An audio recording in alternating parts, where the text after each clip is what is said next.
All right, thanks again for taking the time out of your busy schedule to view this quick video.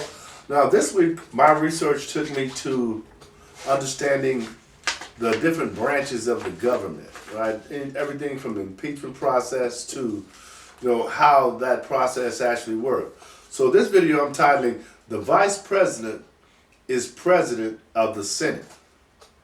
Understand that? That says, the Vice President is President of the Senate, but he or she only votes if there is a tie.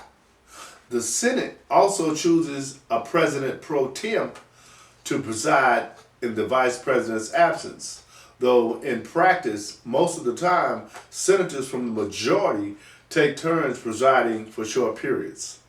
The Senate and the House are both required to approve legislation before it becomes law. The two houses are equal in legislative power, but revenue bills relating to taxation may only originate in the House. However, as with any other bill, the Senate approval is still required, and the Senate may amend such bills. The Senate holds additional powers relating to treaties and the appointments of executive and judicial officials. This power is known as advice and consent. The Senate advises, and consent is required for the President to appoint judges and many executive officers, and also to ratify treaties. To grant advice and consent on treaties, 2/3 of the senators must concur.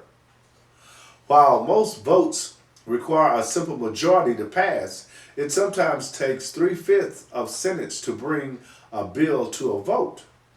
This is because Senate rules hold that a bill cannot be voted on as long as it is being debated, and there is no limit on how long a senator may debate a bill. Senators sometimes use this rule to filibuster a bill, that is, continue debating a bill endlessly so that it cannot be voted on. The only way to end a filibuster is for 3/5 of all senators to vote for a closure resolution, which ends all debates and brings the bill up for voting. Use of the filibuster tends to be controversial. Whichever part is in the majority tends to call it use obstruction, while the other side uses it as an important check on the majority. The House has the sole power to impeach federal executives and judicial officers.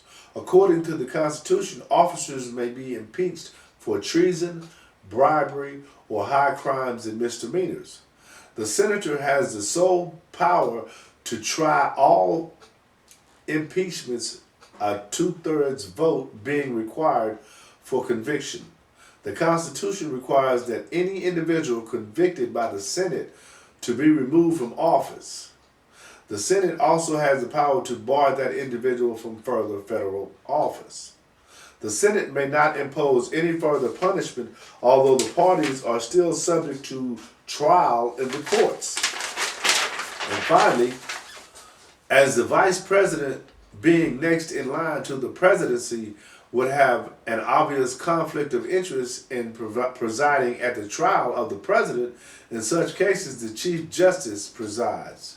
Interestingly, no familiar provisions prevent the Vice President from presiding at his or her own trial. Now, I found that to be kind of bizarre. You want to say it's a conflict of interest for you to preside at the President's trial, but you can do it at yours. And what are you going to say when they say you're guilty? I don't think so. That's the way it works. That's the way it's set up. So, like I say, just knowing how this actually takes place and what's going on around us kind of gives us a kind of a feeling of, right? We don't really know. And one thing for sure, we don't control any of that. So I wouldn't fret on it too much. Just be responsive. When it's all said and done, deal with that. That's the only point of control we have, right? All right, thanks again for stopping by. My name is Larry James. My company is Speakwithlarry, and I'll see you on the next video.